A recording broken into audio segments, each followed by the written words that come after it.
Tamin'izaho mbola kely 5 taona tany hoany nofinofiko a dia ho lasa mpampianatra dia avy eo lasa mpihira dia rehefa tany amin'ny collège a ho lasa astronaute.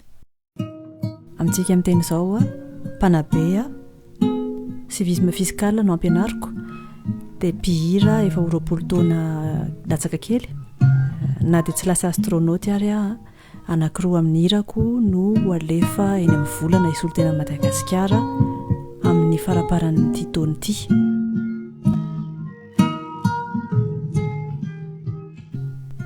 Tsy mora ny fahazazako. Nanana zokilahy 7 taona nelanelanay dia manana zandry vavy efa ho 12 taona nelanelanay roa indray. Nanomboka za feno 10 taona teo mamanay rery no nitaizanay telo menada. Tena sahirana be mihitsy zahay tamin'izany fotoana izany. Zokinay moa voatery niasa tamin'ireny zone franche reny anampiana mamanay dia za no mitaiza ny zandrinay sy mikarakara ny ao an-trano mandrapody ny mamanay.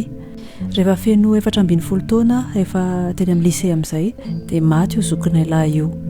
Voadona tomobila nahafaty azy ary olona teratany vahiny mbola tsy ampy taona ary mamo no nandona azy. Dia rehefa nandeha nefa ny tany amin'ny fitsarana mamanay no nitory fa izy indray no lasa nanonitra vola tany amin'ny assurance satria mahitahita ilay olona notoriana. Izany hoe mamanay sady matianaka no mbola mandoha vola mamerim-bola. Tany ampianarana koa nanomboka komplekse no le fahasahiranana. Nisy fotoana tena menatra be mihitsy aho hoe nisy nahita ny tranonay tsy dia naharaka firy izay fantatry ny namana satria tsy nanana télé zahay tamin'izany ohatra fotsiny. Dia ny tena moa adolescenty nanampy an'izay koa ilay resaka endrika sy bika. Somary navesatra ny ianako an'izay dia izay no anisan'ny antony namoronako ny manja nanoratako azy ho an'ireo olona mbola miaina ao anatin'izany karazana complexe izany.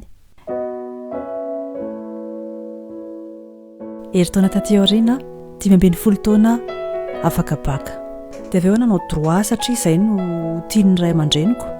Dia hatreo amin'ny licence ihany nefa tena vitandry zareo ny écolageko dia tsy maintsy nitady asa amin'izay 15 taona izany tamin'izany.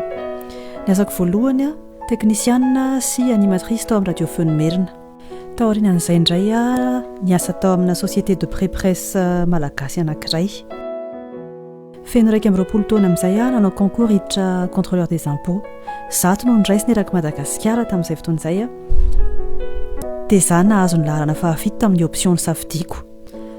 Eny taona taty aoriana nanao concours indray dia nahazo ny laharana voalohany tamin'io concours io. Avy eo nanao formation tany amin'ny école nationale des finances publiques tany Frantsa dia niverina avy tany zany niakatra grade na inspecteur des impôts. C'est toute une autre forme de satisfaction, de bonheur. Tena hoe fahasambarana hafa mihitsy ny tsapanao rehefa hoe tafita amina dingana anankiray ianao, tonga amina tanjona anankiray tsy niantehitra tamin'izaniza na fianakaviana, ray aman-dreny, olom-patatra na hoe tamina fomba hafahafa fa tena hoe tamin'ny herin'ny atidohanao sy ny fahaizana norantovinao rery ihany no nahatafitanao an'izay.